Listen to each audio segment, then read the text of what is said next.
The Book of Barbarians, otherwise known as the First Book of Barbarians. Chapter 1.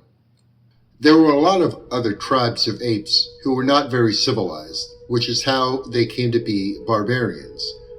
That and the fact that they usually moved around quite a lot, which didn't leave much time for building temples and monuments, or writing stone inscriptions, or having lots of slaves, or making up comedy and philosophy and history, which is pretty sad. But they almost always had gods, which is important if you want to be a chosen tribe, and they all did, except for the Vikings, of course, who just wanted to have fun for some reason. Chapter 2. And in addition to the Vikings, there were barbarians who called themselves Goths, and barbarians who called themselves Ostrogoths, and barbarians who called themselves Visigoths, and barbarians who called themselves Vandals, which suggests that there were also barbarians who called themselves Ostrovandals and Visivandals, or should have been anyway.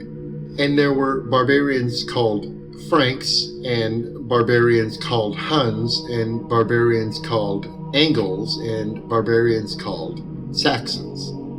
And there may have also been barbarians called Ostrofranks, and Visihuns, and Ostro-Saxon, and Visa-Angles, and vice versa, though there's no way to prove it, because none of them were very good at writing things down, since that leads to history and civilization, etc.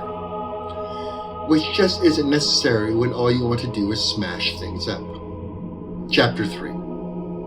Some barbarians specialized in sacking and pillaging, and others in raping and looting, each according to his taste. But it was the Vandals who first thought of smashing things up as a way to make a living, which is why they named this profession after themselves. Because even though they were barbarians, they weren't stupid. When the other barbarians saw how much fun it was, they started smashing things up too, which is how the barbarians managed to smash the Roman Empire to pieces. Chapter 4. After there wasn't a Roman Empire to smash up anymore, the barbarians had to find a new way to make a living, so they decided to smash up some other places like Britain and France and Germany. But it turned out that there weren't too many places like Rome, which could be smashed again and again, and again and again, and again. Unless Vikings were involved, that is, because there wasn't any place so tiny or remote or worthless that Vikings wouldn't find some way to get to it and smash it up again and again, and again and again, and again, just for the pure joyous fun of it all. But the others eventually got tired of running around all the time and finally decided to stay where they were for a while and try being nations, which is why we have Europe. It is the place where all the barbarians decided to live. Chapter 5. The Franks decided to live in France, which sounded like the right thing to do. The Angles and the Saxons decided to live in England, which sounded more right to the Angles than to the Saxons, but that's the way it goes sometimes, life being what it is.